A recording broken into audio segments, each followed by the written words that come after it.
I want to talk Warriors Kings, and I do want to talk about one other Western Conference matchup and just title odds on them.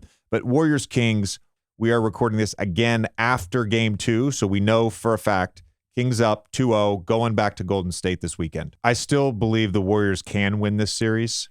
I will say a few things just basketball related, and that is they've had a game plan for the Kings defensively. They've done a great job on the dribble handoff action. By and large, they've kept De'Aaron Fox out of the paint and turned him into a jump shooter.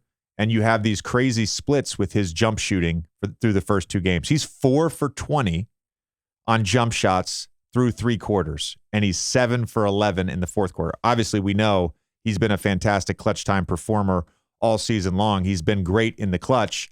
And so they win 2 clutch games at home. I'm not overreacting to that.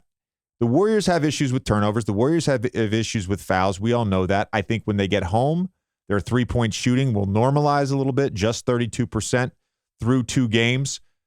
The other thing that I don't think enough people are talking about is the impact that Draymond Green's ejection will have on the officiating.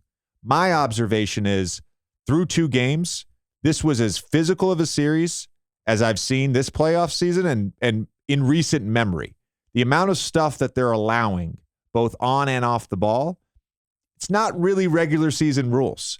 And so because of the incident with Sabonis, which, by the way, was like the 4th time they had been tangled up in this series, because of the incident with Sabonis and Green, will the officiating be a little tighter? Will they start calling some of those holds for when Davion Mitchell and De'Aaron Fox are grabbing Steph Curry off the ball? And if that happens, even for a game or 2, hey, the Warriors are right back in it.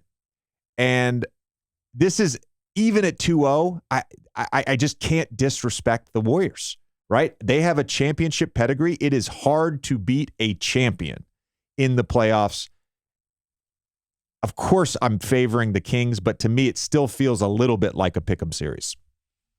I'm with you. And if you're getting plus money on a team that's been there, done that, won all these titles, like they've played in huge games here. And I think JJ, and maybe you can speak to this too, like when you're on a powerhouse team, when you're used to winning all the time, sometimes you got to create some more, adversity for yourself, create some more mojo, get yourself going a little bit. So maybe, and Draymond obviously playing that role, as a Celtics fan, going back to the NBA title last year, the Celtics were up in that series 2-1, the Celtics crowd was screaming at Draymond. He got his team going. He kind of got in the Celtics head. So I think with Draymond, it's kind of interesting. Like, his stats don't really impress you, but his importance to the team is huge here in terms of a, kind of the pulse of your team, kind of that mean streak, that edge. Every championship team needs that. So maybe Draymond knew what he was doing, kind of getting into a scuffle there, getting his team going. It's almost like, again, in the NHL, when your team's kind of like, struggling through the first 5 minutes, maybe your 4th line guy picks a fight just to get you going there. So that could be meaningful. And then also, JJ, I'm so glad that you brought up the referees, because this is something that I think a lot of bettors just totally disregard.